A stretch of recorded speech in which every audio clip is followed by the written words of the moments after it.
Imagine being just 13 years old. No money, no connections. And suddenly, you're walking 300 miles, alone, through forests and dangerous roads, just to chase a dream. No, this isn't a movie plot. This is the real-life story of a boy who would one day create one of the most luxurious brands in the world, Louis Vuitton. Before the million-dollar handbags, the red carpet fame, and the global fashion empire, there was a runaway teenager, orphaned, homeless, sleeping on streets, picking up odd jobs, and quietly observing the world around him. But what he noticed would change fashion forever. While the rich traveled in style, they struggled with one surprisingly big problem: their luggage. Heavy trunks that were bulky, hard to pack, and even harder to carry. Louis, the young apprentice, had an idea. Something no one had dared to rethink. An idea that would not only reshape luxury travel, but also lay the foundation for a brand that today defines elegance, power, and legacy. But this story isn't just about design. It's about a war against knockoffs. A company that almost collapsed after its founder died. A son who turned his father's dream into an empire. And the dark secrets behind how Louis Vuitton survived to world wars, ruthless competition, and the rise of street fashion. This isn't the story you see on fashion runways. This isn't about glitz and glam. This is the untold story of Louis Vuitton. A tale of resilience, vision, and a man who transformed a trunk maker's craft into timeless luxury. So, sit back, because once you know what Louis really went through, you'll never look at that famous LV logo the same way again. Long before Louis Vuitton became a name whispered in fashion circles and etched into luxury boutiques, it belonged to a quiet, determined boy born into hardship. Louis Vuitton was born on August 4, 1821, in Untold, a tiny village nestled in the rugged mountains of eastern France. His family was poor, not just working-class poor, but the kind of poor where every meal was a question mark, and every day was a struggle to survive. His father was a miller and a carpenter, his mother a hat maker. It was a household of makers, but not of means. Tragedy struck early. When Louis was just 10 years old, his mother died. His father remarried soon after, and Louis's relationship with his stepmother was rocky at best. The home that should have offered him stability began to feel like a prison. At 13 years old, Louis made a decision that would define the rest of his life. He ran away. Not to the next town, not to a nearby village. He set out, on foot, for Paris, over 300 miles away. The journey took him more than 2 years. He walked through forests, begged for food, worked for farmers and craftsmen along the way. Anything to survive, but his eyes were fixed on one goal: the city of dreams, opportunity, and reinvention. When he finally reached Paris, the city was in the grip of industrial transformation. Trains, steamships, and the rise of a new wealthy class that traveled constantly. And that's where Louis found his niche. At 16, he became an apprentice to Monsieur, one of the city's most prestigious trunk makers and packers. Back then, packing wasn't just throwing clothes in a bag, it was a skilled profession. Wealthy clients needed their belongings packed just right for long journeys, and Louis proved to be a genius at it. He spent years mastering his craft. Not just the mechanics of trunk making, but the psychology of luxury. He learned what the rich valued: precision, quality, elegance, and above all, personalization. He wasn't just building trunks, he was building a reputation. By the time he opened his own workshop in 1854, he wasn't just Louis from Untold anymore. He was Louis Vuitton, the quiet, runaway boy who transformed wood and canvas into symbols of taste and status. What he didn't know then was that his name was about to travel the world, in more ways than one. Louis Vuitton wasn't born a visionary. He became one, quietly. Through years of careful observation and relentless discipline, by the mid-1800s, Louis had spent over a decade working as a trunk maker and packer for Paris's elite. In the polished halls of aristocratic homes and the busy train stations filled with steamer trunks, he saw something that others didn't. While the wealthy were obsessed with elegance in their clothing, their travel gear was anything but refined. Back then, luggage was clunky, heavy, and completely impractical. Trunks had rounded tops, so water would slide off during sea voyages, but that made them impossible to stack. They were covered in leather that absorbed moisture and warped in the rain. And worse, each journey damaged them. Travelers often arrived at their destinations with broken trunks and crushed belongings. Louis listened. He noticed the complaints. He studied the flaws. And then, an idea started forming. What if a trunk wasn't just a storage box? What if it could be a statement of class, functionality, and innovation? In 1854, Louis took a bold step. He left his stable job and opened his own shop at 4 Rue Neuve de Capuchinis in Paris. The sign outside read, "Securely packs the most fragile objects, specializing in packing fashions." But behind that modest promise was a revolution. He introduced something no one had seen before: a flat-topped, rectangular trunk. Unlike traditional dome trunks, Louis's design was not only elegant but stackable, perfect for the new age of rail and sea travel. He crafted it from lightweight, durable gray canvas, which was waterproof and resistant to warping. A smart upgrade from traditional leather. His trunk wasn't just beautiful, it was practical. It was modern, and it made sense. Clients took notice immediately. Word spread, and soon, Louis was packing for Empress wife of Napoleon III, the most fashionable woman in France. Her endorsement wasn't just a social victory, it was a business breakthrough. Louis had done more than build a better trunk. He had reimagined what luxury travel looked like. This wasn't just a product, it was the beginning of a new standard. One where design met purpose. One where craftsmanship carried emotion. One where a suitcase became a symbol. The spark of an idea had turned into a flame, and Louis Vuitton's journey as an innovator had officially begun. But success, as he would soon find out, came with its own battles, imitators, betrayals, and the pressures of protecting a growing empire. When Louis Vuitton opened his workshop in 1854, he didn't have a team of designers. He didn't have wealthy investors, glamorous showrooms, or even a proper store window. He had his hands, a few basic tools, and a head full of ideas that no one else dared to try. He started from nothing. His first workspace was tiny, more of a corner than a shop on the Rue Neuve de Capucini's, not far from Place Vendôme. The street was quiet, but it was near enough to attract the attention of the elite. Still, Louis wasn't waiting for the rich to come knocking. He went to them. He pitched his services as a packer with a difference. Someone who understood the art of protection and presentation. Someone who could custom design trunks that suited a person's lifestyle, wardrobe, and journeys. He wasn't selling luggage, he was selling peace of mind and a touch of class. But being new in business meant challenges every single day. Materials were expensive, competition was fierce, and every sale counted. Louis often worked through the night, crafting each trunk by hand, obsessing over the smallest details, the hinges, the lock, the lining, the smell of the canvas. Everything had to be perfect. What made it even harder? He wasn't just trying to succeed, he was trying to survive. Then, just as his trunk started gaining attention, disaster struck. In 1870, the Franco-Prussian War broke out. Paris was under siege. Trade collapsed. Louis had to flee with his family, and when he returned months later, his workshop had been looted and destroyed.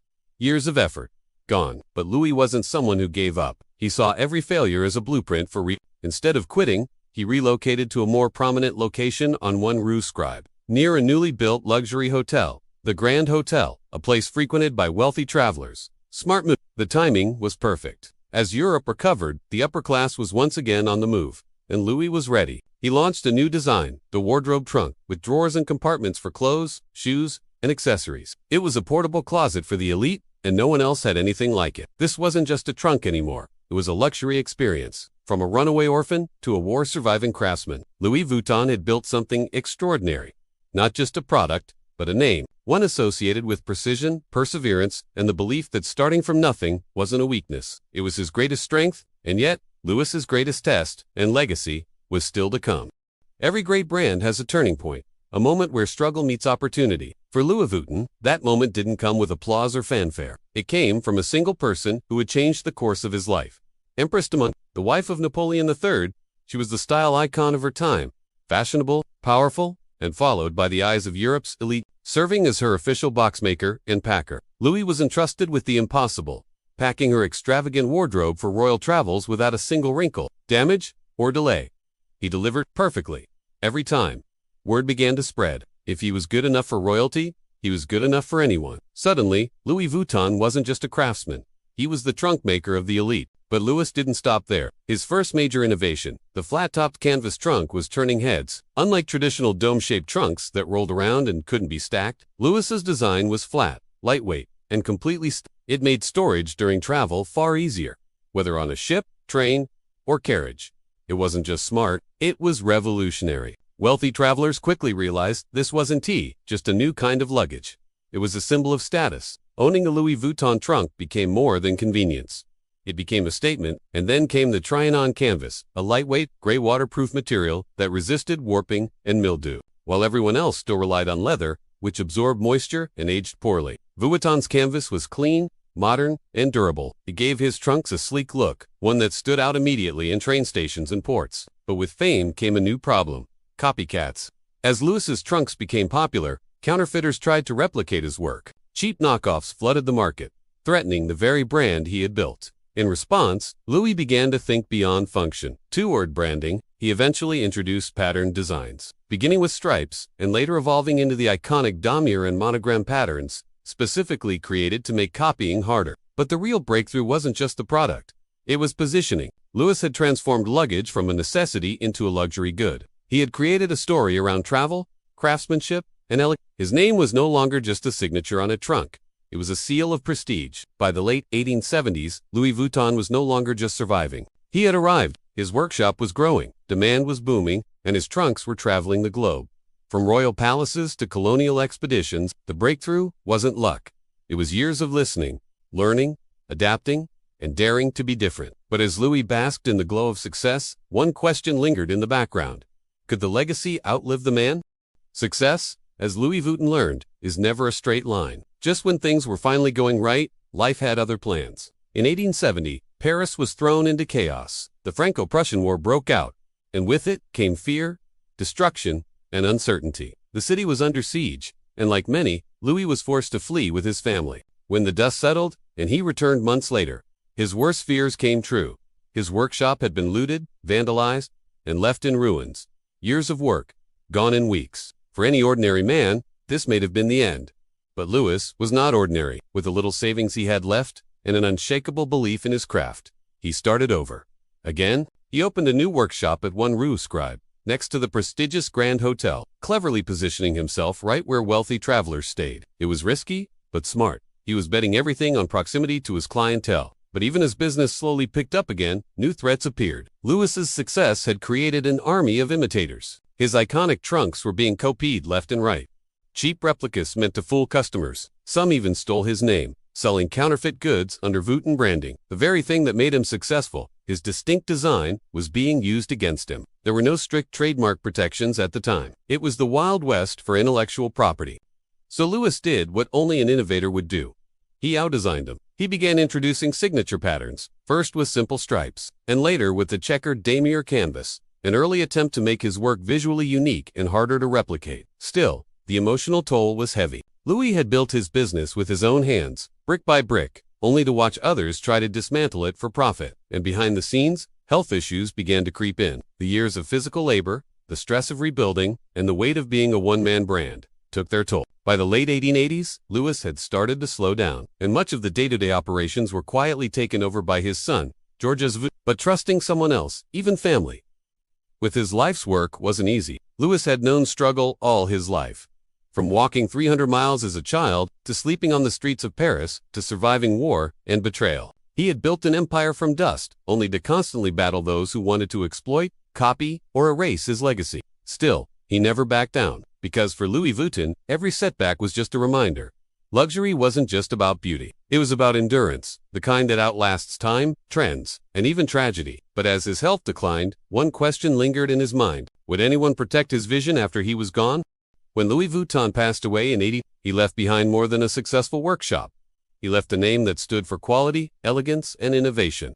But it wasn't yet a global empire. That mission fell to his son, Georges Vuitton, a man with a sharp mind, bold ideas, and an ambition that stretched far beyond France. Georges had grown up watching his father build the business from nothing. He knew the craft, he understood the clientele, but more importantly, he understood the future. He saw a world that was changing rapidly. Railways connecting cities, steamships crossing oceans, and the rise of a new class of wealthy global travelers. Georges knew that if Louis Vuitton was going to thrive in this new era, it needed to go international, and he wasted no time. In 1893, just 1 year after his father's death, Georges took Louis Vuitton to the World's Fair in Chicago. The Columbian Exposition. It was the brand's first international showcase, and it stunned audiences. Not only were Vuitton trunks admired for their craftsmanship, but the brand itself was introduced as a symbol of refined European luxury. That trip wasn't just about sales. It was about making a statement. Louis Vuitton was no longer just a French luggage maker. It was a global luxury brand in the making. Back home, Georges continued innovating to fight off the constant counterfeiting that plagued his father. He designed one of the most iconic patterns in fashion history. The Louis Vuitton monogram canvas, launched in 1880, with the interlocking L&V, floral symbols, and geometric motifs. It was more than just decoration. It was a bold signature, nearly impossible to duplicate at the time. This move did two things. It protected the brand. It turned Louis Vuitton into a walking advertisement. Wherever a trunk went, so did the prestige. Georges didn't stop there. He expanded retail locations across Europe and Asia, introduced custom orders for elite clients, and began transforming the company from a workshop into a full-scale luxury business. By the early 20th century, Louis Vuitton products were being used by royalty, explorers, industry, and celebrities, people who traveled the world and took their Vuitton trunks with them, turning them into global icons. Every train station, port, and hotel lobby became a stage, and the Louis Vuitton trunk was the star. The expansion wasn't just about selling more luggage. It was about building a lifestyle brand, long before the term even existed. Georges had done what his father never lived to see.